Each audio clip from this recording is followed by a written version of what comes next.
Hey, welcome guys to another breakdown. All right, so the concept of this one was really to create grass, but what I end up creating was not grass but spurs or spores coming out of the ground. And that wasn't the initial idea, but pretty much when it started to become something like that, I decided to just, why the hell not, go with it.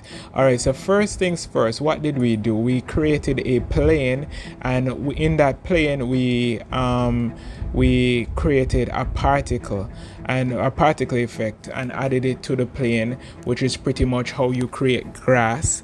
And then use a PBR texture that we downloaded to color the ground. And when we did that, we just simply just brought the grass out of it and had some twist in it by bringing the browning value to 0.40. All right, so that gave us a nice curly thing. But in order to get the thickness of the spores, because I'm not going to call them grass, we actually brought up the diameter scale to 0.02.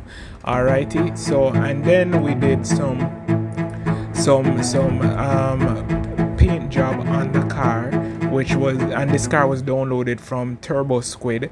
I could put a link in the description if you guys wanted, and pretty much add a animation to the camera, and it's a pretty straightforward and simple to do thing.